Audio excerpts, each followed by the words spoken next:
Welcome to CSE Guru. In this session, we will discuss about the topic eliminating ambiguity in compiler design.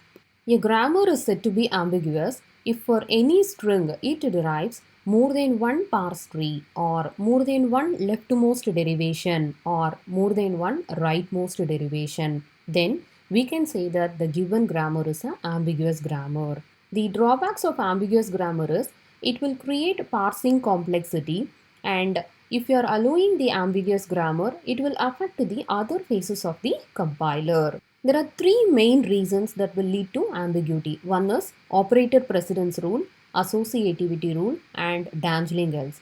So, in a grammar, if these three rules are not properly followed, then that will lead to ambiguous grammar. There is no specific methods or techniques or algorithm that will identify and remove the ambiguity. We can either rewrite the grammar or use the ambiguous grammar with additional rules. So in this session, we will discuss the ambiguity due to operator precedence. When more than one operator present in an expression, which operator should be evaluated first? That is determined by the operator precedence. So, in an expression, when more than one operator presence means the operator with the higher precedence should be evaluated first. Then we have to evaluate the lower precedence operator. Before evaluating an expression, we should know the precedence of each operator.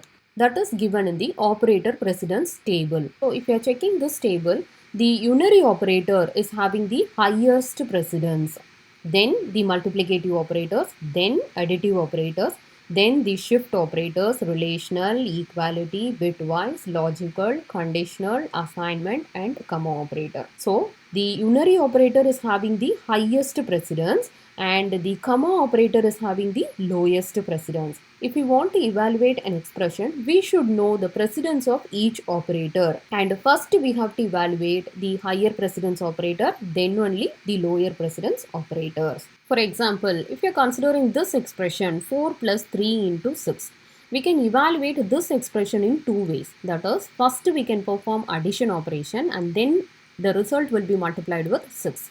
Or the second method is, first we can perform the multiplication operation for 3 into 6 and then the result will be added to 4. So if you are checking here, the first method we got the result is 42 and the second method we got the result is 22. Which one is correct? And if you are checking this expression, there are two operator presents here.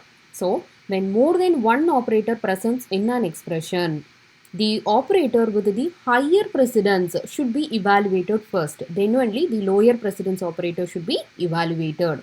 So according to the precedence rule, first 3 into 6 should be multiplied and the result should be added to 4. So the correct method of evaluation is the second method and the result is 22. 22 is the correct answer. So in a grammar, if you are not implementing this operator precedence rule properly, that may lead to ambiguous grammar. For example, consider this grammar. E derives E plus E star E or ID, and we have to derive the string ID plus ID into ID. So if you are checking this input string, we can able to derive this input string in two ways. That is, first we can able to implement E derives E star E.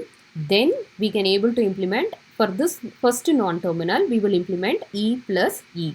And then for all the non-terminals, we will implement E derives ID. So if you are checking here, ID plus ID star ID. So we have derived the string. The second parse tree is, first we will implement E derives E plus E. And then for the second non-terminal, we will implement E derives E star E. And then for all the non-terminals, we will implement E derives ID. So if you are checking here, so there are two different parse trees for deriving the same string. So which one is correct? If you are not implementing the operator precedence rule, both the parse trees are correct. But this given grammar is an ambiguous grammar. If you are following the operator precedence rule, the second parse tree is correct. That is, first the multiplication operation will be performed, and with this result, addition will be performed. So if you are considering this grammar, since it derives more than one parse tree, we can say that the given grammar is an ambiguous grammar. If you want to eliminate this ambiguity, we have to implement this operator precedence rule and we have to rewrite the given grammar. If you are checking this parse tree, the operator with higher precedence presents in the lower level in the parse tree, and the operator with lower precedence presents in the higher level in the parse tree. So with this concept, we can able to rewrite the grammar by creating levels of precedence. That is, first level the addition operator should be there, and the next level the multiplication operator should be there. Likewise, if we are rewriting the grammar, we can eliminate the ambiguity. So to convert this ambiguous grammar into an unambiguous grammar, create the levels of non-terminals. That is, first level the non-terminal E should be there, that implements the addition operation. And the second level the non-terminal T should be there, that implements the multiplication operation. And the third level the non-terminal F should be there, that implements the basic units terminals in the expression, that is ID. So we can able to rewrite this grammar as E derives E plus T. So the addition operation should be at the first level by implementing the non-terminal E, and then T derives T star F. So the second level the non-terminal T should be there and the multiplication operation should be there. And the third level F derives ID, that is the terminal string. So the first level we will implement the grammar E derives E plus T, that is the addition operation, and the next level T derives T star F, that is the multiplication operation, and then finally F derives ID. So if you are checking here all the non-terminals, finally it should derive the string ID. So to replace this non-terminal E, we can make it one more production rule: E derives E plus T or T.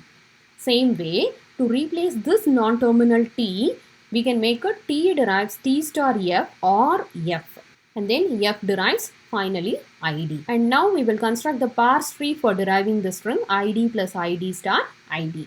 So if you are considering E is the start symbol, so first we can able to implement only the production rule E derives E plus T, and then for this E we can able to implement E derives T, and then for T, T derives F, and then finally F derives ID. And then for this non-terminal, so we have to derive ID star ID. So implement the production rule, T derives T star F, and then for this non-terminal T derives F, and then finally F derives ID. And here for this non-terminal F derives ID. So if you are checking here ID plus ID into ID. So if you are checking here, this is a unique parse tree after rewriting this grammar. So this is the only one parse tree for this string by using this grammar. So we can say that this given grammar is an unambiguous grammar. So the ambiguous grammar can be converted to unambiguous grammar by following certain production rules. So based on this grammar, the resultant grammar is E derives E plus T or E minus T or T. That is, the addition and subtraction operator is having the equal precedence. So equal precedence operators, we can able to create the production rule in the same level. Similarly, multiplication and division operator is having equal precedence. So we can able to create production rules for multiplication and division operator in the same level. That is, T derives T star F or T slash F or F. And finally, F derives ID. So we can say that this is an unambiguous grammar which derives only unique parse tree.